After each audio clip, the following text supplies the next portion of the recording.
Assalamualaikum warahmatullahi wabarakatuh.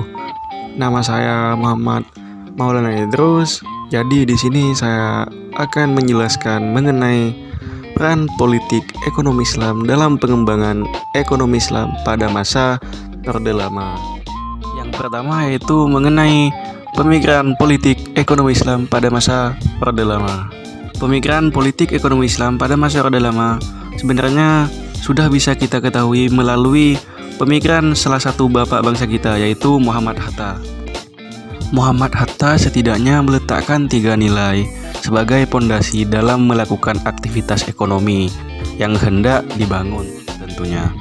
Yang pertama yaitu dasar kepemilikan, yang kedua keadilan serta kebersamaan, dan yang ketiga persaudaraan.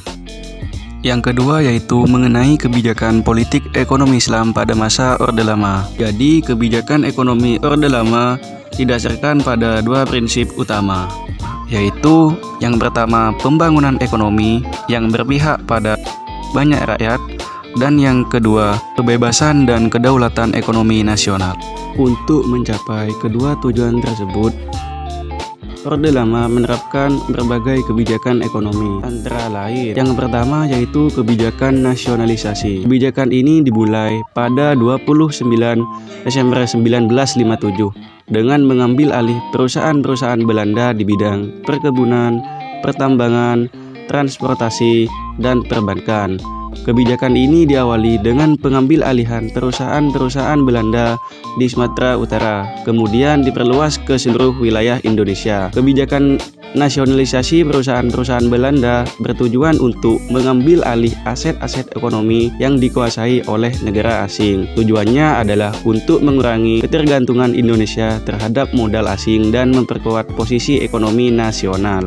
Kebijakan yang kedua yaitu program industrialisasi. Kebijakan ini diharapkan dapat mengurangi defisit neraca perdagangan dan meningkatkan kemandirian ekonomi nasional.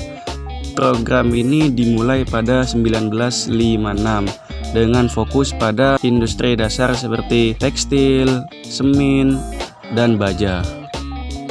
Dan kebijakan yang ketiga yaitu pembangunan ekonomi terintegrasi, yang tujuannya adalah untuk membangun berbagai sektor ekonomi secara bersamaan, baik pertanian, industri, maupun jasa. Kebijakan ini bertujuan menciptakan pertumbuhan ekonomi yang merata dan berkelanjutan yang dimulai pada 1959 dengan fokus pada pembangunan seperti jalan, jembatan, dan pelabuhan. Sedangkan yang ketiga mengenai peran politik ekonomi Islam dalam pengembangan ekonomi Islam pada masa Orde Lama.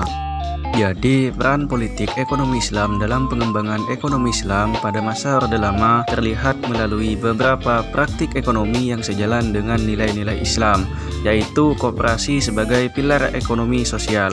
Prinsip koperasi sejalan dengan ajaran Islam yang mengedepankan gotong royong, berbagi keuntungan, serta meningkatkan kesejahteraan bersama. Pada masa kemerdekaan, koperasi menjadi sangat berperan dalam memberdayakan masyarakat. Pembangunan nasional khususnya di sektor pertanian, perkebunan, dan industri kecil didukung oleh koperasi pertanian. Koperasi ini membantu para petani untuk mendapatkan akses terhadap bibit unggul, pupuk, alat-alat pertanian, dan pendanaan. Di sisi lain, koperasi konsumen didirikan untuk memberikan akses yang lebih baik terhadap kebutuhan pokok dengan harga yang terjangkau. Selama masa kemerdekaan, koperasi mengalami pertumbuhan yang signifikan. Pada tahun 1950-an, Badan Pimpinan Koperasi Indonesia didirikan sebagai organisasi nasional mengkoordinasikan kegiatan koperasi di Indonesia.